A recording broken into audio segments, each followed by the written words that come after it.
De volta aqui para o nosso bate-papo com os nossos convidados. André, pouco antes de você chegar aqui, antes eu só queria pedir desculpa para o nosso ouvinte em relação aos microfones.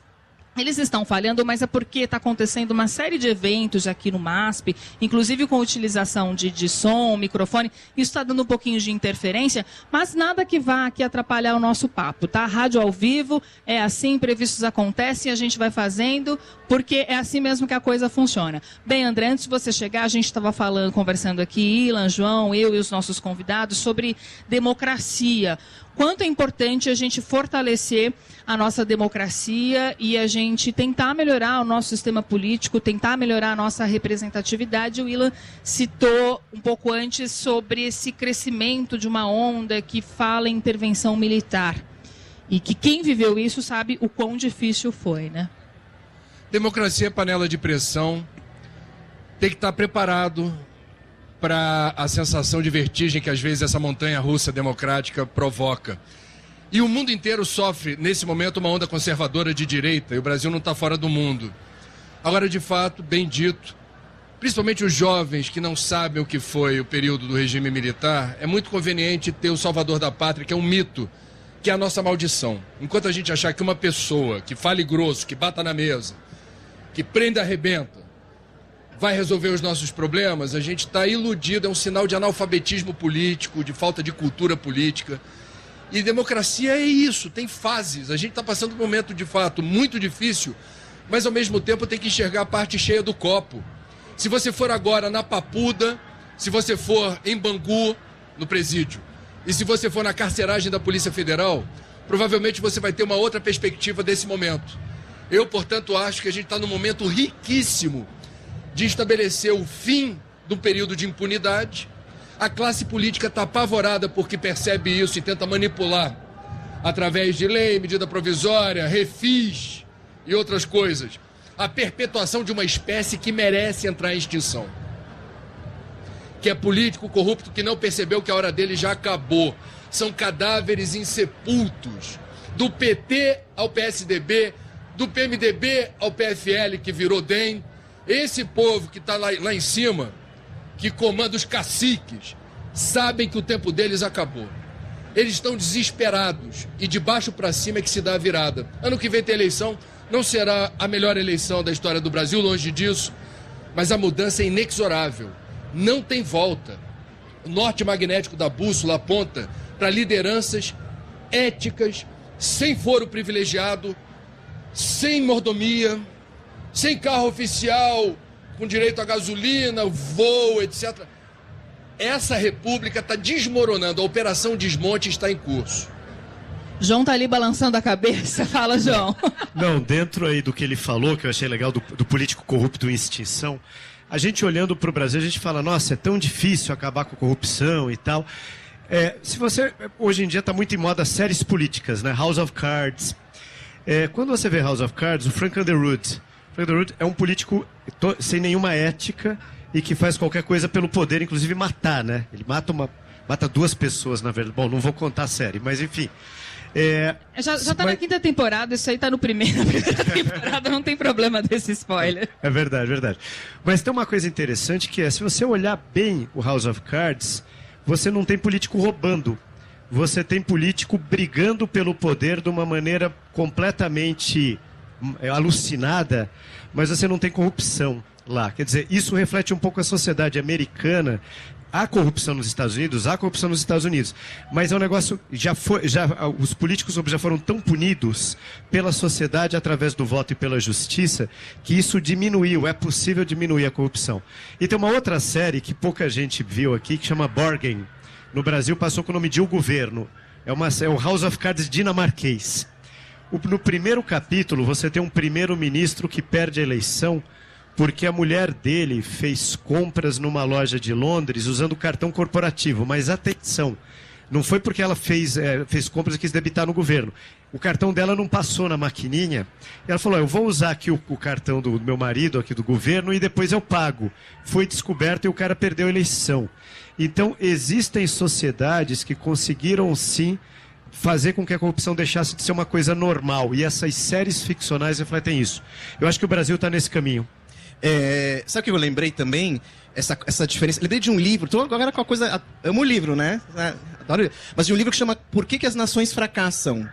Que é bem interessante, eu recomendo que vocês leiam. E tem a ver com isso, na verdade. Acemoglu e Robson. Exatamente, maravilhoso. É a questão das instituições, André. Quanto mais força na democracia tem a instituição, mais funciona. A Alemanha, por exemplo, tirou um dos políticos mais importantes da história da Alemanha, que unificou a Alemanha, por causa de uma coisa de caixa 2, de Helmut Kohl. Né? Ele fez a unificação da Alemanha. É um cara que está nos livros de história. E saiu da política por caixa 2, um valor que aqui no Brasil seria, o cara estaria, né, eleito em primeiro turno, né? Então, acho que a diferença que a gente está vendo e sempre viu é instituições, e hoje elas estão funcionando, e o pavor é esse. Este é o pavor. Você vê gente multimilionária presa, causa pavor. Causa pavor. E quer dizer, a democracia está funcionando. E a gente vê esses exemplos, e aqui a coisa é muito mais cabeluda, e o cara não se dispõe nem a abrir mão do mandato, né? Nem enfia a viola dele no saco, né? Fala, tô indo ali pra casa porque a coisa Se tá fosse feia o Japão, do meu lado. Araquiri no Congresso inteiro, tá todo mundo, né, morto já lá, né? O pessoal vai pegar e se matar, mas não estamos no Japão, né? Muito bem, a gente está falando, uma das coisas aqui, um dos assuntos que permeou os nossos temas aqui foi a formação.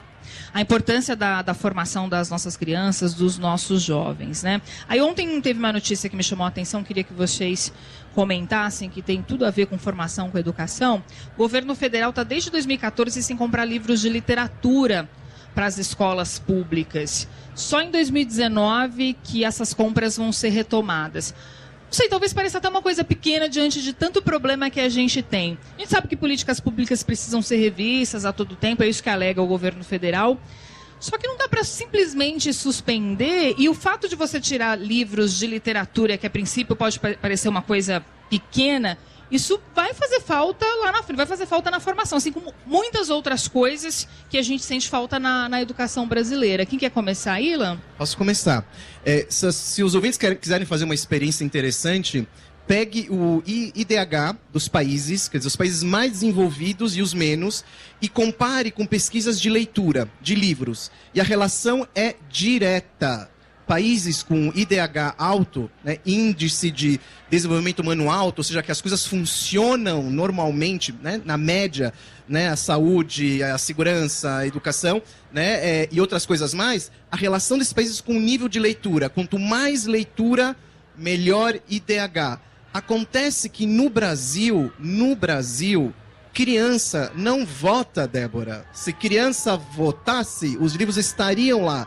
O processo de formação de um leitor demora anos, décadas. Na Suécia, falando de Escandinávia, nessa falando da sociedade de na Suécia, o povo foi alfabetizado no século XVIII. No final do século XVIII estava o povo quase todo alfabetizado, lendo e escrevendo. A relação disso com a Suécia de hoje, ela é direta. Então você cortar um programa de leitura para as crianças no Brasil é cortar o futuro. É complicar, a gente está falando da democracia, é complicar a democracia lá na frente. É você cortar livro para a criança hoje, a gente vai sentir essas consequências por anos e décadas. Leitura é inteligência. E a palavra inteligência vem do latim e significa ler entre as linhas. Você perceber o que está por trás das coisas. Hoje vivemos num mundo que a gente precisa explicar uma ironia, João. Né? A gente precisa falar, isto aqui é uma ironia, isso é falta de inteligência, isso é falta de leitura. Os articulistas de jornais estão enlouquecidos, eles colocam agora, isto é uma ironia, leitor. As pessoas estão levando isso ao pé da letra. Ao pé da letra significa que o cara não lê entre as linhas. E ler entre as linhas tem a ver com leitura da infância. Tá tudo ligado. Então, o governo tem que voltar a comprar livros para as crianças, aquelas que mais precisam.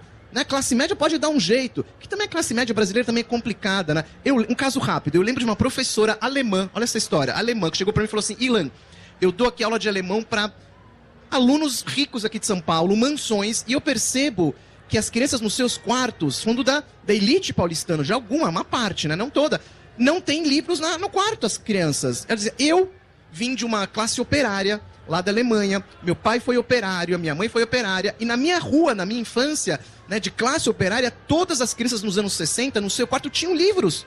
Na sua biblioteca tinham livros. Agora, a relação disso com a Alemanha atual é direta. Então, não é só criança pobre que não lê, porque não tá dando o livro, mas tem também criança da classe média que não está lendo. Então, a leitura tinha que ser uma questão, assim, um direito da criança no Brasil, um direito e um dever do Estado, e as famílias também têm que entrar nisso, de entender a importância que isso tem para a vida de uma nação.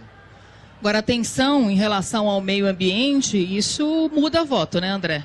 E estão prestando atenção nisso ou não? Não está no radar das pessoas, nunca esteve, que eu saiba, no Brasil, você colocar no ranking das prioridades, né? Das demandas no período eleitoral, o que você quer ouvir do candidato? A questão ambiental aparece num lugar muito ruim. Entretanto, não faz muito tempo, aqui em São Paulo, quando faltou água, não havia prioridade maior do paulistano do que tentar buscar outros meios heterodoxos para ter água disponível diante da secura do volume morto do Cantareira.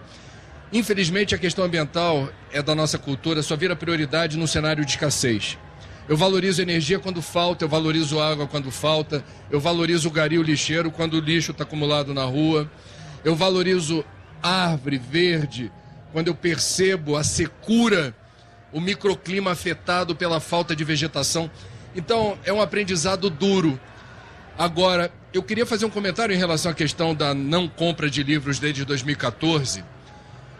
Concordo com tudo que o Ilan falou, mas eu queria só observar, não adianta ter livro a granel, chegando regularmente, se eu tenho todo um aparato, todo um sistema desmotivado, desconexo, um Ministério da Educação que impõe no fórceps uma reforma do ensino médio sem debate, que é uma característica desse governo, colocar por lei, medida provisória, decreto, portaria, sem debate, que é um governo que virou as costas para a opinião pública e para os setores representativos da sociedade civil. Eu sou filho de pai e mãe professores e, mais uma vez, eu acho que até seria possível virar o jogo sem livro, se eu tenho um professor entusiasmado, criativo, vocacionado, presente, exercitando esse ofício com a nobreza que se espera de qualquer ofício, mas o da educação, vamos colocar, está no Olimpo dos ofícios mais urgentes e estratégicos para a gente dar essa virada na direção de um mundo melhor e mais justo.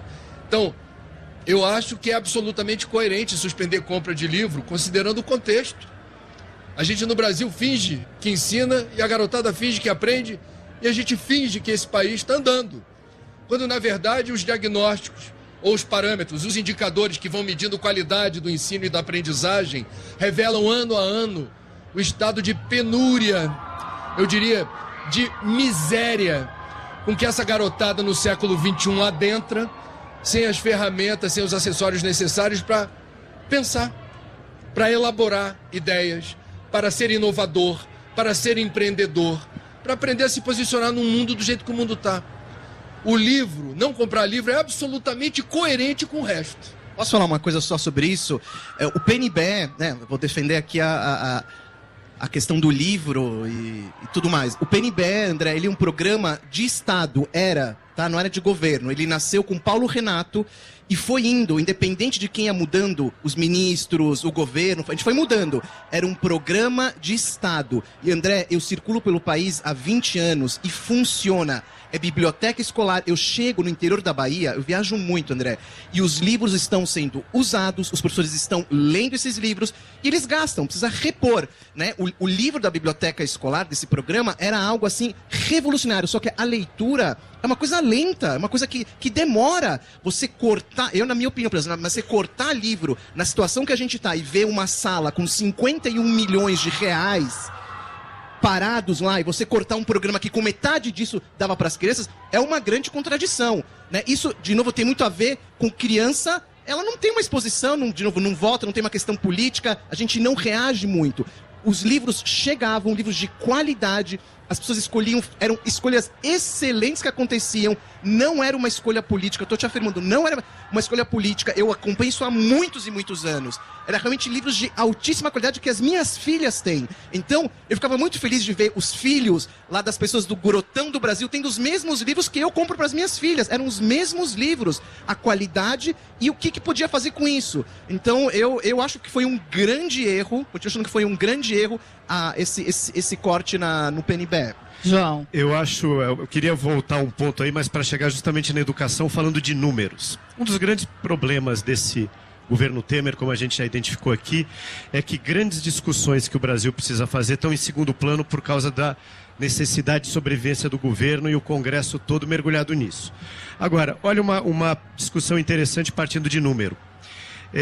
No governo Dilma, 100 bilhões por ano, de acordo com os economistas, foram para o BNDES para financiar a política de campeões nacionais. 12 bilhões só para a JBS. Era empréstimo, mas como o juro era subsidiado, fazendo a conta, dá 3 bilhões que a JBS levou nesse período para comprar frigorífico nos Estados Unidos. O orçamento da Universidade Estadual do Rio, que está na penúria, é 1 bilhão. Isso significa o seguinte: 3 orçamentos da Universidade Federal do Rio, 3 anos estadual, 3 anos da UERJ, foram para o Joesley. E tem um estudo de impacto feito pelo INSPER aqui em São Paulo. Essa grana para o Joesley gerou emprego no Brasil, gerou inovação? Zero, não gerou nada. Não teve nenhum benefício social. Então, olhando para esses números, a gente pode pensar o seguinte: precisamos discutir melhor a alocação de recursos no Brasil e precisamos rever nossas prioridades. Alice, Sofia, Carolina, Heloísa, Fernanda, Marcela, Letícia, Maria. Somos muitas. Somos 106 milhões de brasileiras. E mesmo sendo 51% da população, somos apenas 13 senadoras e 54 deputadas federais, de todos os partidos. No Congresso Nacional, somos 11% do total. E esse deveria ser o lugar para ouvirmos a voz de todos e todas. Alguma coisa está errada.